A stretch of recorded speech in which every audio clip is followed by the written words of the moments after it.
Kay girl yan. Sabi ko, bakit? Rudy B? Wala, may ubo ka na din. Grabe. Mabilis yung sip-sip ka na din. Ay!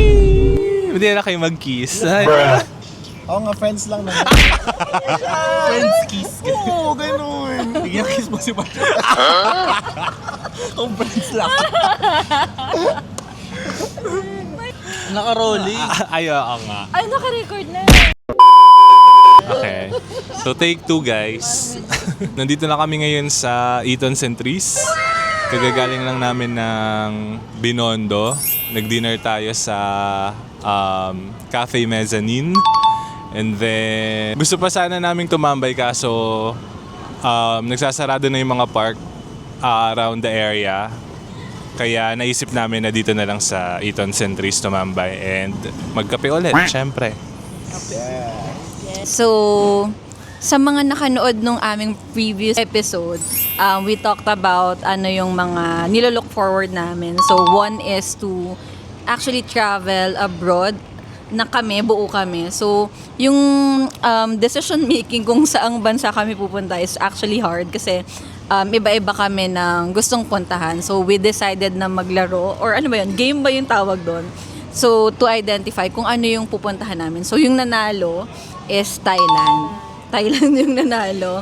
So, ngayon, dahil excited kami lahat, of course, to have our next, travel adventure together. We'll talk, we'll start maybe planning ano yung mga gusto nating puntahan or maybe look ba kasi we actually been to the 4 of us nakapunta na kami ng Thailand way back ba year 2019. Siguro, doon ba nakapunta? Yes.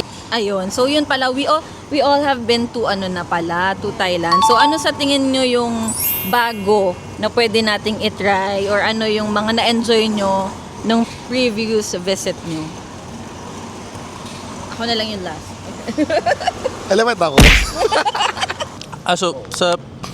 Since pupunta sa Thailand ulit, tapos anong buwan? Wala pa namang buwan, di ba? Wala pa. Wala pa. Okay, so wala pang Next year, parang first quarter. Holy Week, so mainit. Feeling ko hindi pa namin natatry lahat mag-beach. So, I think bagong experience yun. Sa ibang side naman ng Thailand yung makikita namin doon. Kasi hindi na lang puro shopping yung or tourist spots yung pupuntahan sa Bangkok, kundi yung beach naman, yung vibes and yung local scene kung paano sila pag ganong panahon mainit. Yun. Ang nilook forward ko is trying more authentic Thai food.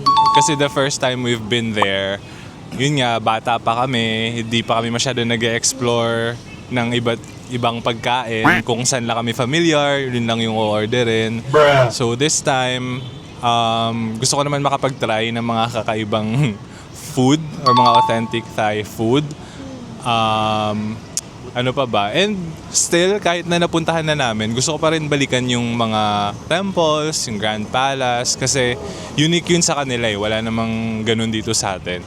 Kahit na napuntahan na namin siya before, parang gusto ko pa rin ulit balikan para lang, maalala ko ulit yung ganung feeling na bago pa lang kami nagta-travel, tapos masarap din balikan minsan yung mga napuntahan mo na. Yes. Parang kahit na same place, iba pa rin naman yung magiging experience eh. So, ayun. Ako siguro parang more on sa temples. Kasi parang yung first ko napunta sa Thailand is hindi kami nakapasok sa temples. Yes, as in wala talaga. Kasi parang tour siya eh. So, nasa bus kami. Oo. So, yung itinerary namin, naka-base siya dun sa parang agency. Tapos siguro, gusto ko rin matry pa na makapag-explore pa more sa mga food trips. Scorpion. What? Fried.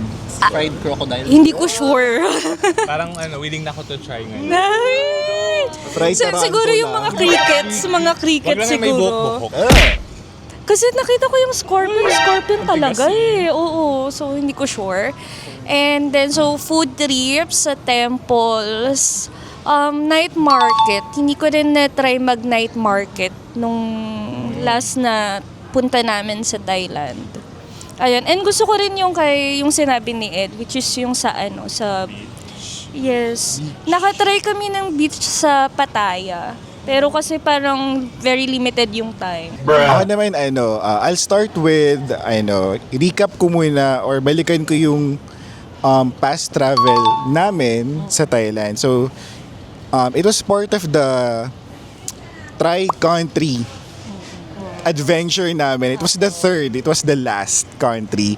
So, ang daming naging parang challenges din, budget-wise, energy-wise, kasi nandun na kami sa last country na yun. So, parang that time, yung Thailand, medyo nasa yung budget namin. And at the same time, medyo pagod na pagod kami. And so this time, we wanna make sure na magkakaroon kami ng energy and of course the money naman para makabawi kami this time, di ba? Kasi feeling ko ang dami nating na-miss last time, di ba? And to add on that, napakainit nung time na yun. So parang may mga araw na hindi tayo lumalabas, iniiwasan natin yung araw, di ba? So this time, siguro kahit ganun, let's just expect na ganun talaga yung weather and climate ng country. Kaya regardless kung ano naman yung maging weather, yes, itutuloy pa rin natin kung ano yung activity that day. So yun.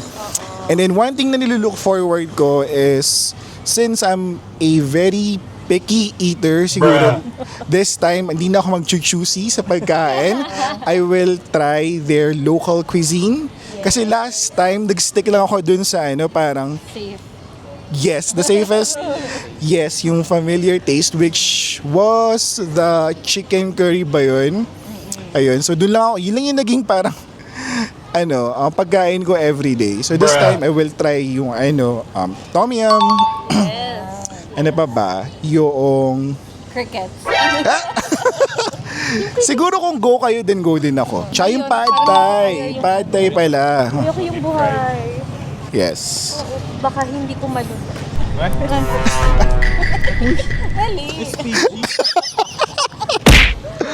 And then ayun, well sa place naman, I'm not really parang targeting any. Siguro, okay din lang din ako mag-ulit sa Bangkok, but siguro much better if mag-explore outside the city naman. So, yung mga beach area, ganyan. Ay, gusto ko rin yung nag-renta ng yung student uniform nila. Yes. So yun, hopefully mapalayan siya by next year. Hopefully makascore ulit kami ng seat sale this coming 7/7 or 8/8 or 9/9. And ayun, ang target date ngayon namin is going to be around the Holy Week para less yung gamit ng leave. Umus na. Hindi ako naman siguro kasi fun fact, yun yung actually first overseas trip ko ever. So very memorable din yung Tri-City na adventure namin kasi nga yun yung first ko na labas ng bansa. And parang parang gigil ka to explore. Pero yun nga, at the same time, at that time, very tight ang budget. Like, talaga, mailaban lang. Pero, nag-survive naman. Pero yun nga, madami akong mga activities na sana nagawa ko. Kaso nga lang, the budget is not budgeting. So, katulad nung isa sa mga nare-recall ko na parang nalungkot ako at that time. Kasi, Bangkok is very famous dun sa mga shopping. At that time, gusto ko yung magda-dress up. Pero since nga last country and very tight ang budget, hindi ko nagawa. As in parang t-shirt na pasalubong lang yung na-shopping ko doon. Pero pang sarili, parang wala akong ma-recall. So in terms of food naman din, yun nga, lahat parang nagsisircle about budget no? Parang more on like street food lang yung trinay natin. Wala yung mga restaurants, hindi tayo dumaya. So hopefully this time, naka-visit tayo ng mga sikat and masasarap na mga restaurant. Yun talaga kasi ma-recall ko parang puro shake lang sa Cali at mga... Feeling ko ang dami nating na-miss talaga last time. Yes. Nag-McDo pa nga tayo. Oh. Very tight talaga. So, hopefully this time, mas ma-enjoy, mas masulit natin yung place, yung mga adventures, and of course, yung food. Ayun. And may I also add, no? So hopefully, if the time permits and the budget permits, may push yung siguro tumawid ng another country na hindi pa natin nabibisita. Yeah. Kasi di ba siya magkakapit-bahay lang yung mga bansang yun. Hopefully, mabisita natin. Like, siguro day trip lang, di ba? At least magkaroon na lang another tatak sa passport. Sayang yung travel tax, mahal. Yeah. Talk about it. Since we're already the topic of travel, ano yung one thing na hindi kayo makakaalis? Siyempre, bukod sa passport, mga legal documents, and cellphone, and money, one thing na hindi kayo hindi nyo kayang iwanan tuwing magta-travel kayo. Ako meron akong naisip. Kasi last out of the country ko, may sakit ako noon. So, medicine, mga paracetamol, gano'n. Tapos, yung mga kasama ko, Parang kailangan niya lang. mga kasama ko noon, sila yung nagdala ng mga pampahid, sinisinghot, na mga pang tito-tita essentials na talaga. So, isa yun sa na-appreciate ko na wala ako nung time na yun. Tapos sila meron. Very useful siya kasi na-aid niya yung sakit na ulo ko, baranong ilong. Yeah, isa na yun sa mga essentials ng mga travel, ng mga tito-tita. So ako naman, siguro yung foldable na bag for excess. Oo. Kasi syempre, pag nasa ibang bansa ka, mas... Yes, sa Japan, ganyan. Mas masaya mag-shopping. So, minsan, syempre, hindi mo natatansya kung kasya pa ba sa bagahe mo. Although yung iba kasi, yun nga, kung ang intention naman nila for traveling is shopping, nagdadala na talaga sila ng empty luggage, di ba? Papunta pa lang. Pero for us, hindi naman din kami masyadong, na-enjoy namin yung shopping, pero hindi naman as in super yun lang yung purpose ng pagpunta namin. So, minsan mag-excess. So, very helpful yung mga foldable na malalaking bag. Meron na sa Donkey, ganyan. Para kapag hindi na kasya sa luggage, pwede mong gamitin yung foldable bag. Doon mo na lang ilagay yung mga used clothes mo, yung mga hindi masisira, hindi mababasag, kahit ibato-bato kasi nga malambot lang siya kasi nga foldable bag, diba? And then, yung mga pinamili mo, yun na lang ilagay mo dun sa luggage mo. Yes. So para tipid ka na din, parang isa lang yung check-in mo papunta and mag-a-add ka na lang ng pabalik. One thing na hindi pwedeng mawala sa aking kumbaga daily bag pag nagta-travel abroad or even locally is wipes. Kasi ako kasi madali akong sumakses. Very sensitive ang aking tummy. Lalo na pag nakakainom ng drink na may milk or dairy products, mga ganun. So, hindi pwedeng mawala sa akin ang wipes and alcohol if kaya. Actually ako, never talaga kasi ako naging light packer. So parang yung huwag mamimiss, parang wala pa akong masyadong namimiss. Dahil ino-OA-yan ko talaga, laging sobra-sobra pa. Pero siguro, yung sa akin na sa tingin ko dapat hindi mawala, maybe tripod. Lalo ngayon that since nandun ako sa solo travel era ko, hindi talaga nawawala sa akin yung mga tripod. Kasi syempre, though marami namang nag-o-offer na mga kabayan or even foreigners na they will take pictures, pero para sa akin parang mas komportable pa rin ako na I take my own shots para 'di ba hindi ka maiilang na paulit-ulit or whatever. Pero in terms, sa tingin ko, hindi ko man naiiwan, pero I agree with Char na based sa lahat ng recent travels ko, maganda na meron kang dala na foldable na mga bags kasi sobrang, nasasayangan din akong bumili ng luggage, 'di ba? Kasi kung itatambak mo lang din siya sa bahay, so might as well, yung mga foldable, pwede mo na siyang isama yun nga sa mga check-in or hand carry mo. And then, pauwi, yung mga used clothes, ang magandang ilagay doon. Yung iba, di ba yung IKEA na bag? Or yun nga, yung sa Donkey na foldable. So, yun, sa akin, I think tripod. Even for a group din, di ba? Mahalaga din na may tripod para we get yung mga shots that we want. And walang mali-left out dun sa picture. Siguro. In fairness, kasi hindi naman ako yung frequent traveler. So, parang ang tagal ko rin na nag-travel ulit. Pero, based sa last travel ko, yung hindi ko na naiwanan is yung Bible ko. Kasi parang it's a way na for protection din sa travel natin. And for guidance lang din. Meron pa eh. So, depende din kasi sa destination. Depende sa season. Depende sa season. So, yun nga. Syempre, dapat proper clothing. Kung winter yung pupuntahan mo, siguro mga heat tech, puffer jacket. Red flag ka ng pagbali yung mga dala mong Ay, talaga? Oo, kasi kunwari, pupunta ka Singapore pero ang attire mo yung mga jacket, di ba? Ay, never naman nagkaroon ng winter sa Singapore, di ba? So, medyo questionable yun, di ba? Siguro tip na rin para sa lahat. Yes. So, yun. Very important to research the weather for the period na magta-travel ka to that country para makapag-prepare ka nga ng proper attire. So kung mainit, syempre mga sando-sando ka lang, ganyan. Very light clothing. Parang sa Pinas na outfit lang.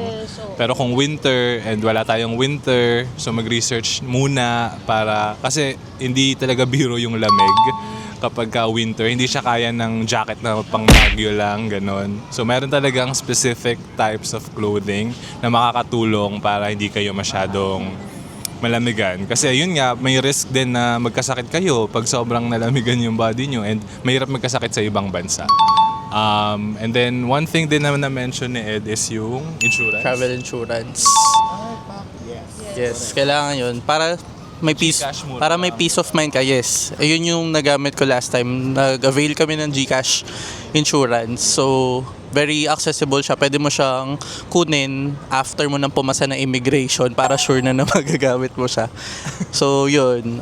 Maganda meron tayo insurance pag nag-travel, especially kung solo ka or abroad. Para din nga, yun nga, peace of mind siya.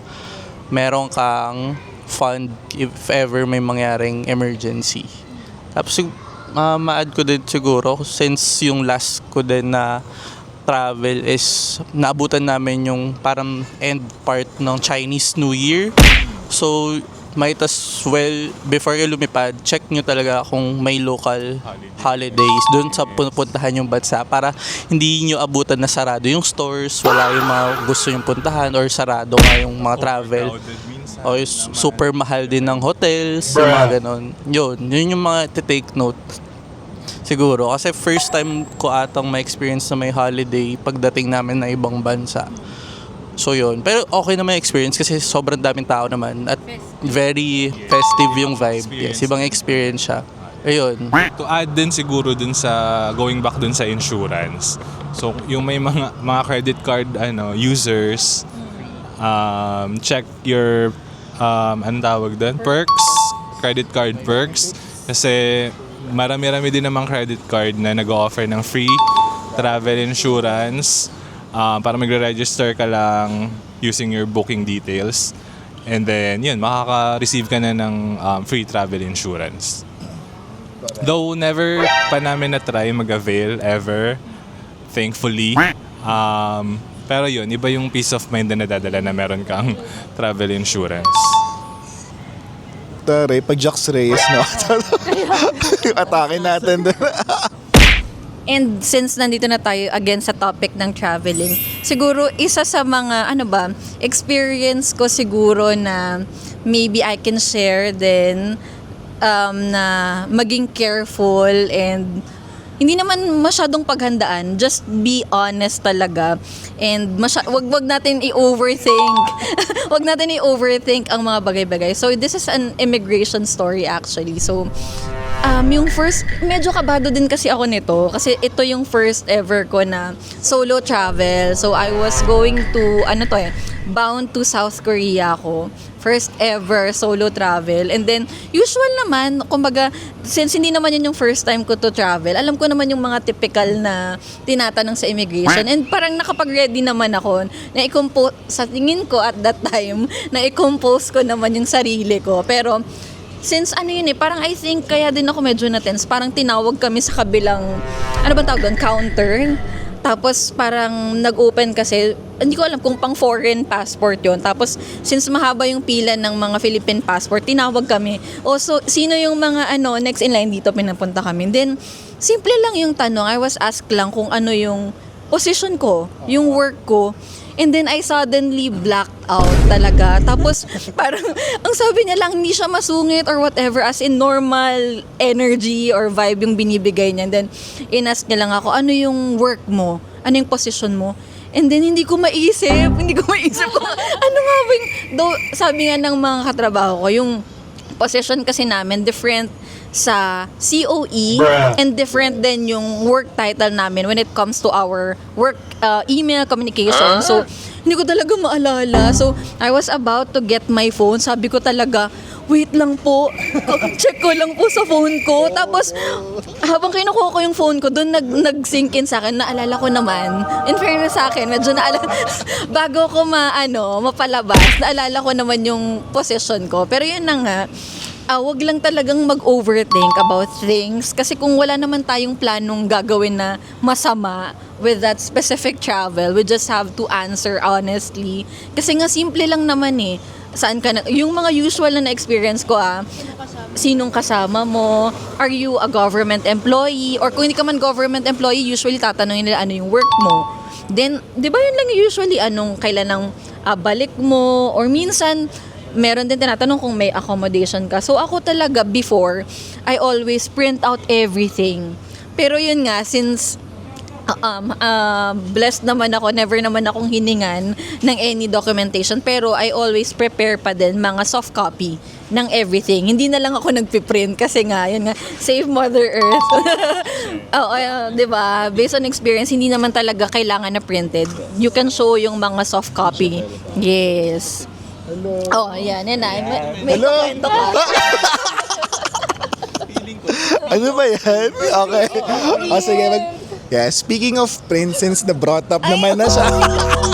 Medyo may bubog ako guys sa print na yan, sa print story na yan. So, quick story lang guys, no? So, I do remember noong yung very first time na lumipad ako, it was a local flight to Cebu. I think it was 2017, no? Tama? Sinulog. Yes, very first flight ko sa aeroplano. So, syempre, na parang I was really, parang anticipating na baka hingan ako ng documents. Kasi nga, first time ko, I really didn't have no idea na kung ano yung mga requirements and all that. So, ang alam ko lang, kailangan maging prepared. Diba? So, ayun, that day, yes, that day ng that day ng flight, before kami pumunta dun sa airport, which is by the way sa Clark, and nakatira pa ako nun sa QC, nag-meet up muna kami dun sa Cubao. Yes. Because meron tayong pipick up and then na ni-rent na GoPro and yung parang drone ba yun? GoPro lang. Okay. And since nasa Cubao area na kami, naisip ko na why not i-print ko yung documents nung flight itinerary ko, di ba? Because why not? Yeah. Di ba? Ano ba namang mawawala? Parang normal lang pag-print. Exactly. Ano bang mawawala sa akin, di ba? Mag-ready pa nga ako nun, di ba? In case na tanongin ako na kung ano namang kailangan hinga. Yes! May budget. Yes! And since nag-work na ako nun, I can afford na ipaprint siya ng colored, di ba? Hindi ko na maalala, pero siguro mga 20 plus per page yun. And it was like, siguro mga 5 pages yun, including the commercials. Kasama dun. Yes. Kompleto. Kailangan prepared eh. Okay, ito na. So, na-print na. All set na. Umalis na ako, kinuha ko yung printed document, ilagay ko sa bag ko. Then we went to Clark. Sumakay kami ng bus from Cubao to Pampanga. But then, on the way, hindi ko makita yung wallet ko. Then, and naisip ko na baka, siguro nandito sa kailaliman ng bag ko kasi medyo messy pa yung mga kagamitan ko noon eh. Kasi, kakaprint lang ng document and hindi pa masyado maayos yung mga gamit ko. So, siguro nasa ilalim lang yun. Natabunan. Tama, natabunan. But then, nung pumunta kami sa bahay nila Ed, sa Tarlac to double check yung wallet ko, doon na ako nagulat na shit. Nawawala pala yung wallet ko. Nasaan yung wallet ko? And anong laman ng Wallet? Laman. Well, anong laman ng wallet? Yung buong amount ng sweldo ko that period na winidraw ko. Yes, with IDs, debit cards. Entire budget mo for the trip. Tama. Kasi kailangan nga maging ready na ako. So yun, going back to the wallet story yun. So, dun ko lang din nalaman na doon na pala nawawala yung wallet ko. And parang nag-trace ba kami kung saan ko siya possibly nawala. And the last time that I was holding it, remember holding it, was dun sa sa computer shop sa Cubao. So siguro kung hindi lang siguro ako nag-print. May pera kami dahil tayo. Huwag kayo mag-print ng document, guys. Pwede na yung digital.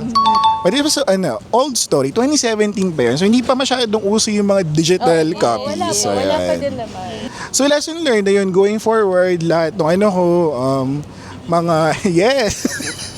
Lahat ng mga bookings, itineraries, and all, soft copy na lang. Kasi pwede naman. Pwede naman pala. Basta maipakita mo regardless kung printed or soft copy pa yun. Yes. Correct. So kaming dalawa ni Ed yung kasama niya noon. And again, we were young. We only had enough money for the trip, but we had to shoulder for Ron. For two. Ang dami naming naging adjustments during the trip in terms of the accommodation, in terms of the food. And syempre, naapektuhan din yung activities namin and yung budget namin sa pasilubong. But good thing, may mga good friends kami na nagpairam ng pera sa amin para lang makover expenses namin during that trip. So thank you guys. Shout out sa inyo. Yeah. Shout out. Hindi, tsaka yung major activities naman na gusto talaga natin gawin. Prepaid naman na. So booked na yung tours. Saka nung time na yun, hindi pa uso din masyado yung credit card. Yes, wala pa. Gcash, wala Though, pa rin. hindi, I mean, uso na siya. Pero sa edad namin, during that time, hindi pa kami masyadong gumagamit ng credit Pero card. okay din yun kasi wala kang credit card that time. Kasi mas mahirap Mas din risk yun. yun. Oo. Yeah. Tsaka buti lang din, wala na rin laman yung debit card ko. Sabi na nakakuha, thank you na withdraw na. Hindi na siya mahirapan manguha ng pin. Ay, Ay, rookie grabe. mistakes. Yeah. Yes. Never again. Never again. Ayun. Yun naman na mahalaga na natuto ka na, wag na mag-print. Yes. Don't print. Save Mother Earth. Yes. So again, bago sa pagta-travel, first out of the country, Hong Kong and Macau. Yes, as a Filipino, ang unang out of the country trip, Hong Kong, Macau. Okay? Tandaan niyo yan. Eto na. So, perfect yung trip. Masaya, ganyan. Pak. Gala-gala, ganyan, pasyal-pasyal. Oh, excited. Mga baguhang traveler. Eto na, pauwi na kami ng Manila. So, ang flight yata namin was mga 10 in the morning. The morning. And sa isip namin, dahil nga bagong traveler, may time pa kami in the morning na puntahan yung isang place, nakalimutan ko kung ano, pero parang famous siya for cheap Pasalubong. candies. Oo, ganyan. So, for pasalubong. For pasalubong, for pahabol na pasalubong. Okay. So dahil nga 10 pa naman yung flight, gumising kami na maaga para pumunta doon sa shop nga na yon to buy chocolates for pasalubong. Pero malapit lang sa accommodation. Malapit lang siya. Ito na. So after nun, nag-bus kami airport na. Traffic. Uulan pa nun.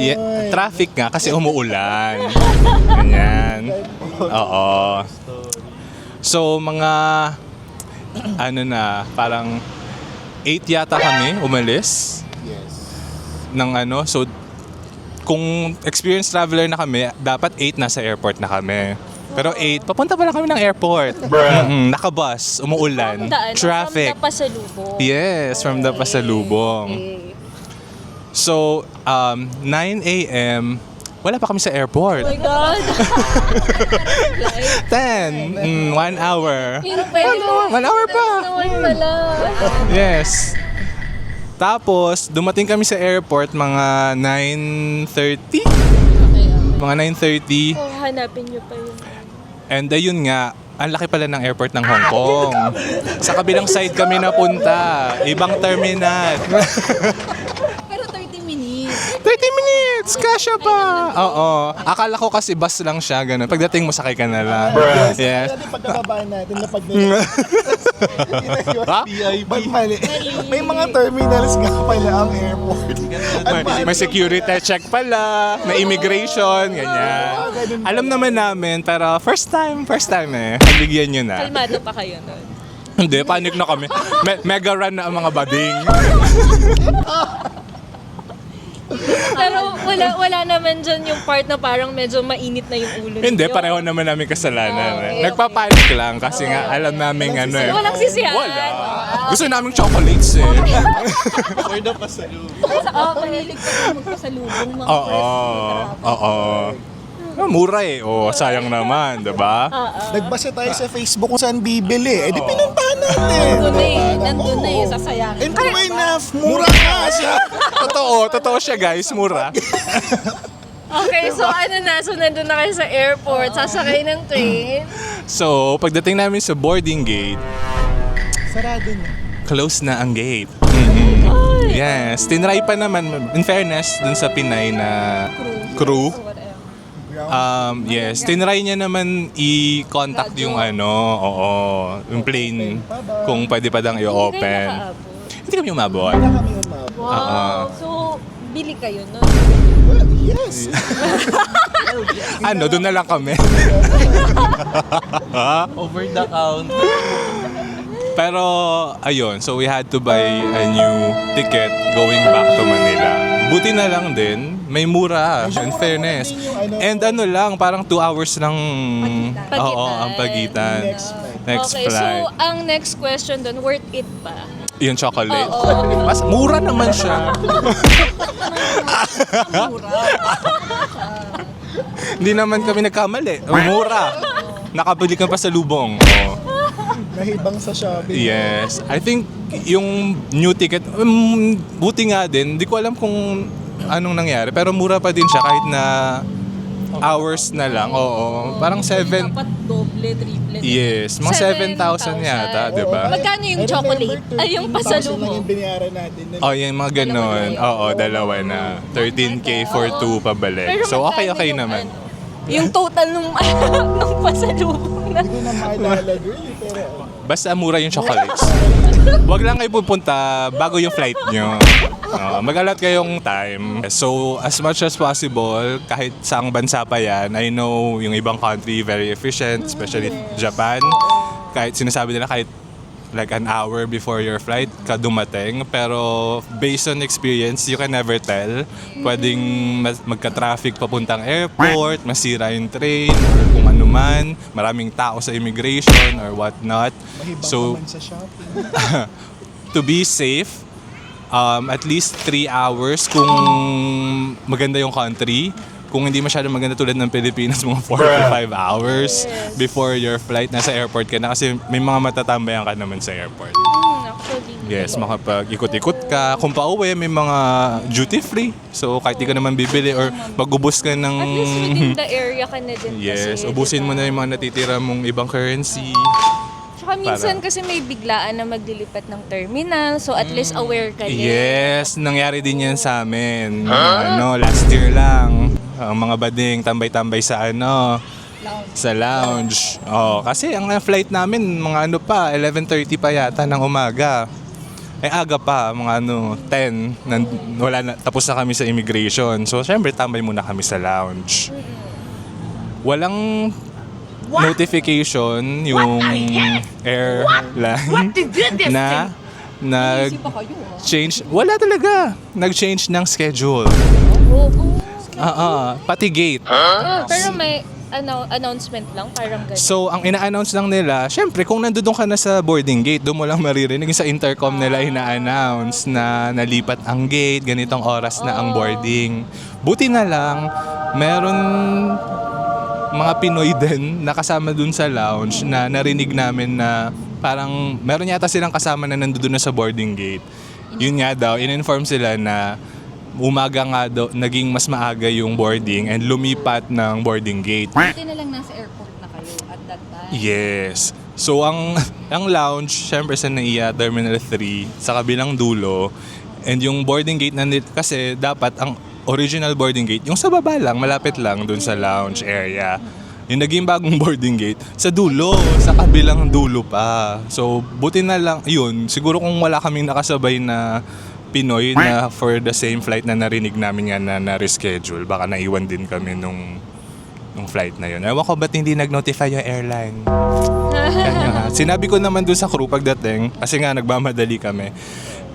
Although hindi pa naman, parang hindi pa naman final call. Wait, I think pinipage na ata tayo nun. Ay talaga ba? O, pinipage na daw pala kami. Hindi ko na masyadong maalala kasi uminit din yung ulo ko kasi nga walang notification. So sinabi ko naman dun sa sa crew and parang chinek niya rin naman daw yung system. Feeling ewan ko ba't hindi ko na-receive or hindi niya rin na-receive kasi may contact naman kami pareho. Normally nare-receive naman namin yung flight updates. But for that specific instance, wala talaga. Pero yun nga, buti na lang nakahabol ka. One thing lang na na-recall ko din about like medyo alanganin na time in terms of like yung flight. Sabi mo din kasi, 'di ba, pag maganda yung country. Pero so meron kasi akong experience. So solo travel din ako naman sa Osaka. So Osaka, 'di ba, crazy shopping talaga, haven. So talaga, ilalalaban mo talaga yung bulsa mo doon. So ako naman yung experience ko, since yun nga nasa Japan ako, sabi ko perfect, ang lapit lang, parang train lang, parang sa Osaka kasi from city center, like 1 hour daw. So sabi ko, nakalimot si ate mo na solo travel nga, and then lumaban tayo sa shopping. So at that time, meron akong 3 luggage. And sa Osaka, walang straight na train papunta sa airport. Talagang may transfer ka. May isang transfer. So, yun nga. So, medyo inilaban ko din nga kung sila may chocolate na istorya. Hindi ako magpatalo. Hindi tayo pinanganak na ng talunan. So, ako, ang linaban ko, kasi ang flight ko noon, gabi. So, sabi ko, bakit ko sayangin ang araw ko sa Japan ng isang buong araw akong magtambay sa hotel? Hindi.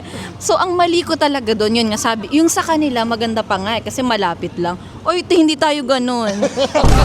Umaga hanggang hapon, hindi. Ang inilaban ko, kasi ako fan ako ng mga Daruma dolls kasi since nasa Toyota ako, parang may history and may tradition kami about Daruma dolls.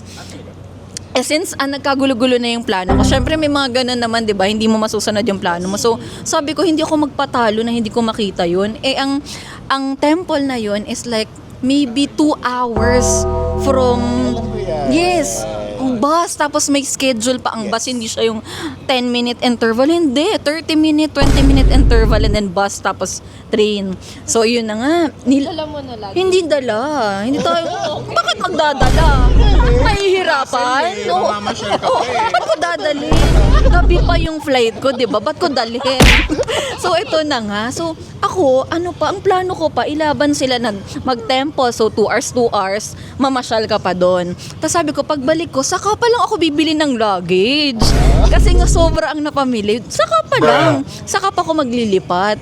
Ay ate ko, hindi makahanap ng murang luggage. Tapos nung nakakita na ako ng murang luggage, bawal ang card. Eh syempre, last day mo na, flight mo mamaya, bakit ka madaming yen? So, konti lang ang yen ng person. Talagang parang pang next ko na to. Walang ano. Tapos, ang minimum na withdrawal sa ATM is 10,000 yen. Anhin ko ang 10,000 yen. Flight ko na mamayang gabi. Bakit ako mag 10,000 yen? Eh, yung luggage is around parang mga 5,000 or 3,000. So yun na, alam mo, hinagilap ko buong Dotonbori area. Hinanap ko yung may nag-accept ng card. Kasi nga nanghihinayang ako na mag-withdraw ng 10,000. Tapos hindi uuwi na ako. So yun nga, hindi pa doon natatapos. So nakabili ako sa Ginza Karen. Di ba nakabili din kayo? So mura siya and then nag-accept siya ng cards. So edi okay na, nakabili na ako. Ililipat mo pa ang mga gamit mo sa plastic para sa ano, kasi nga lumaban ka sa temple eh, ba't ko unahin ang luggage?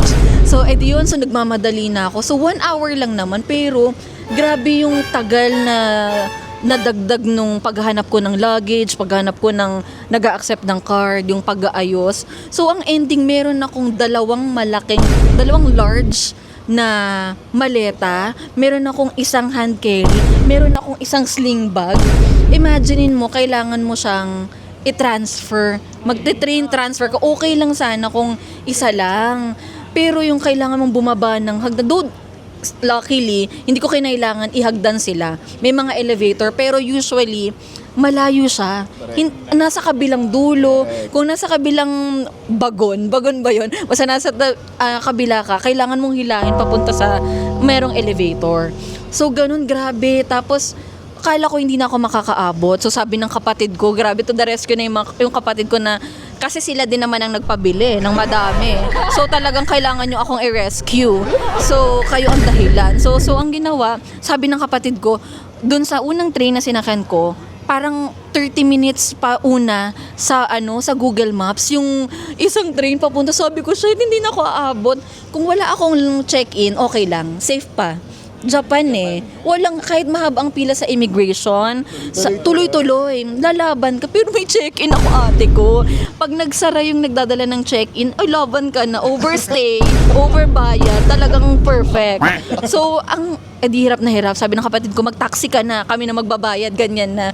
Buti na lang, siguro hindi na refresh for some reason or pinakaba ko ni Lord kasi deserve ko. So, 30 minutes pa. So, hindi ako aabot kung 30 minutes ang interval.